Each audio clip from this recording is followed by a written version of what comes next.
que me motivaram demais. Primeiro é que aplicativos de exercício no Brasil ainda é muito ligado à performance. É muito perca um quilo hoje e o algoritmo do Instagram te mostrando um corpo totalmente inalcançável. Existe um sentimento de culpa. E muitos desses apps, eles são muito focados em, vamos lá, a gente vende aqui um sonho, uma promessa, e depois meio que deixa pra lá. E a Ritua vai numa direção muito diferente, deliberadamente na contramão, de ritual de autocuidado. Você não quer correr, a gente pode andar. Você não tem como fazer agora um abdômen sarado, ou o que seja, medita, não tem problema. E a gente, assim, eu entrevistei com muitas usuárias, muitas mães. Tempo é um fator assim fortíssimo, muito associado à culpa. A gente vê gente, assim, acho que todo mundo tem esse problema, mas a gente tem esse problema com mais intensidade, que é, olha, eu tenho, sei lá, 30 minutos no dia para o meu autocuidado. Eu não tenho muito mais do que isso. Eu demoro 2, 3 horas para chegar no trabalho, 2, 3 horas para voltar do trabalho. Eu tenho que cuidar disso aqui, eu tenho que resolver aquilo, eu tenho que ser uma boa mãe, uma boa amiga, uma boa esposa, o que seja. Tentando conciliar tanta coisa e às vezes acho que você oferecer um pedacinho pequenininho, pode ser mais de meia hora, mas meia hora a gente consegue. É seu. A gente toma conta de você, a gente não vai te dar culpa, você vai se sentir, pronto, consegui, missão cumprida, até amanhã. E eu uso o app e amo, adoro. Acho que eu fui uma das primeiras usuárias, inclusive logo que lançou, eu digo, nossa, gostei disso, porque tem dias que eu não tô com saco de ir pra academia. Porque, gente, ir pra academia todo dia não é fácil.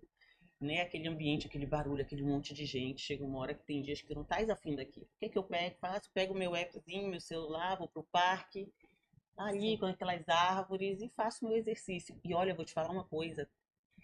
E é o que você falou, se naquele dia eu tô afim, eu consigo ficar ensopada. Se naquele dia eu não tô tão afim, eu faço uma coisa mais leve. E tem para tudo mesmo, dependendo do teu espírito, da tua disposição naquele dia. Então, assim, super recomendo o app, porque realmente facilita a vida e nos ajuda de fato a fazer o exercício em qualquer lugar. Viajando, agora eu estava viajando, pego o meu app, faço dentro de casa no apartamento, inclusive domingo foi o que eu fiz, porque ninguém quis ir comigo para academia. Dentro do apartamento, botei lá o app, fiz meu treino, tem até uma foto aqui, adoro, adoro, muito bom mesmo o app. Tipo, não tem desculpa para criar um É ritual, isso. onde Exatamente. quer que seja, né? Exatamente. Eu acho que esse mote é incrível. E falando um pouco sobre autocuidado, né? Porque a Dani traz aqui que a gente tem que cuidar dessas mulheres que elas chegam numa situação muitas vezes destroçadas psicologicamente, né? Situações vulneráveis. Você precisa cuidar dessa mulher para ela ter um pouco de autoestima, para ela se levantar, se reerguer. O Ritua, ele traz o autocuidado também, e eu penso muito sobre isso, né? Se a gente não começar com autocuidado, aquela coisa, se eu não colocar a minha máscara primeiro, como é que eu vou colocar a máscara no outro, né? A Perfeito. máscara de oxigênio. Então, é o básico. Isso não é algo superficial que a gente pode deixar para depois. Se você não tiver o autocuidado consigo, de alguma forma, você não consegue evoluir nas outras frentes. Está tudo muito linkado, né? Então, tanto na própria hemofilia quanto no Ritu, acho que a gente está falando aqui de bem-estar de corpo, está preparado para os desafios, porque eles existem diariamente. Sim. E aí, contando um pouquinho sobre história de transformação, que eu tenho certeza que vocês têm, logo quando você falou aqui da hemofilia, eu fiquei curiosa. Quantas mulheres tem na hemofilia hoje vocês ajudam? E se você pode contar uma história de transformação. Sim, claro. No Amorfilia, esse ano a gente acolhe 120 mães, então desde o primeiro semestre, 120 mães acolhidas. Agora, na verdade, mulheres, os filhos delas já fazem parte, então são 120 pessoas beneficiadas. E nos últimos anos, então, já capacitamos 200 mulheres e acolhemos 426. Porque, na verdade, o acolhimento é o trabalho com psicólogos, assistentes sociais, preparar essa mulher para fazer parte do Amorfilia e estar com a gente. E falando de história de superação, são muitas histórias Eu lindas. imagino. Tem até no nosso YouTube tem um vídeo com depoimentos delas contando principalmente as histórias de superação da desistência do suicídio. Uma delas, quando veio fazer parte da ONG, foi acolhida, acolhemos ela e os filhos, a Sandra, e ela dali em diante montou o próprio negócio. Ela vende doces e ela disse que ela enxergou que ela era capaz de fazer a diferença na vida dos filhos dela e que dali para frente ela conseguiria superar traumas vividos. Entre outras, a gente tem o depoimento da Júlia, da Dona Estelina, que são pessoas que fazem parte da ONG, que foram acolhidas e saíram de alguma situação de depressão, de ansiedade. As nossas senhoras que fazem parte da ONG, que agora têm uma razão para sair de casa. Então, são muitas histórias, trago essas aqui para não me estender. E, Legal. Jonathan, você, em que momento você viu que o Ritu estava extrapolando a parte do exercício e estava também sendo muito mais do que simplesmente uma ferramenta de exercício, indo além disso? Em que momento vocês perceberam esse movimento e como vocês estavam conseguindo atingir essas mulheres? Teve mais ou menos uns 2 momentos, assim.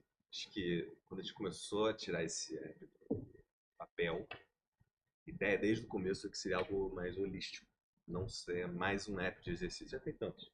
E se a gente pudesse focar também um pouco mais em saúde mental e focar menos em performance, um pouquinho mais em alimentação. Então acho que tem um lado que já começou desde o começo.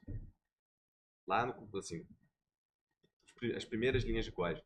E aí teve um momento, assim, acho que 2 momentos. Acho que o primeiro foi o primeiro dia das mães da Ritua. A gente decidiu que a gente ia fazer uma campanha e a gente ia falar, a gente mandou mensagem para alguns usuários, alguns assinantes, manda um videozinho pra gente, um depoimento. Como é que tá sendo a experiência? E, assim, os vídeos, eu assisti todos. Teve um que chamou muita atenção, que foi... Quem apareceu no vídeo foi uma criança. Não foi nem a mãe. Foi a criança dando depoimento de como ela adora o aplicativo. Falando, olha, eu tô adorando, pequenininha. E falando, eu adoro o app da palminha, porque quando você termina o exercício, o app bate umas palminhas. Isso, Sobe as parabéns. palminhas, parabéns. Eu falei, esse é aquele app, app das palminhas, mãe? É. Nossa, eu adoro esse app. E a criança começou a falar, não, minha mãe tá muito mais bem-humorada, ela tá sorrindo, tá deixando eu comer um pouquinho mais de sobremesa ali, eu tô adorando, por favor, continue. Continue. E a gente riu assim, eu ri pra caramba, e óbvio que virou parte da campanha. E o segundo momento me pegou totalmente desprevenido, que foi... Eu tenho um hábito, assim, de deixar automático no app. Quando você entra no aplicativo, você vai usando, em algum momento você vai receber uma mensagem, um convite para marcar 30 minutinhos comigo. E contar como é que está sendo a experiência do app, falar sobre a sua vida, se quiser ser só 5 minutos, tudo bem também. E eu deixo aberto. Então, é muito comum, assim, às vezes eu chego uma segunda-feira e eu vejo ali que tem 3, 4, 5, 10 entrevistas marcadas com usuários. E teve uma que me pegou muito de surpresa, porque foi... Geralmente eu tento entender o que você faz, como é que é o teu relacionamento com o exercício, o que você fazia antes. Eu tava na academia, fiquei sem tempo, e aí fui pra Ritu. Geralmente é meio parecido. E aí eu pergunto também, tipo, seus objetivos, o que aconteceu e como é que você vai parar aqui. E ela falou, olha, na verdade eu tô usando isso aqui como tratamento. Tá, me conta mais. Tipo, você tá usando mais para exercício? Eu falei, não, na verdade estou usando para exercício e o lado de meditação também. Eu tô usando eu tô usando como tratamento pro meu transtorno bipolar. E o ritual tá salvando minha vida. Olha, E foi por isso que quando você estava contando agora de depressão, essa pressão horrível, essa dor, eu identifiquei um pouco, né? Eu falei, caramba, tem muita gente que tem uma... E é silenciosa. Né? Se a gente não fizer esse movimento de ir atrás, Sim. a gente acaba nunca nem sabendo, a não ser que seja tarde demais. Então foi muito lindo de ver o... Até assim, uma coisa meio... na coincidência, assim, lançando uma entrevista, lançando as campanhas, a gente vai pegando esses sinais. Acho que isso é a verdadeira conexão com a marca, né? Não é a venda, não é a compra, assinar o Perfeito. app, né? Eu sei que você está falando de uma ONG, mas é como a gente transforma mesmo. E quando um usuário, uma pessoa, consegue contar como transformou a vida, eu acho que vocês atingiram o objetivo de vocês de forma brilhante.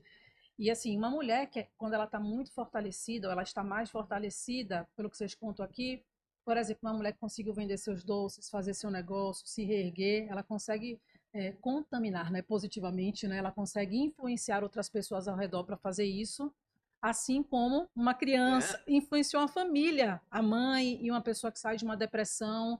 Então, eu acho que é muito mais do que só salvar a pessoa, é o que você consegue gerar um efeito comunidade, né?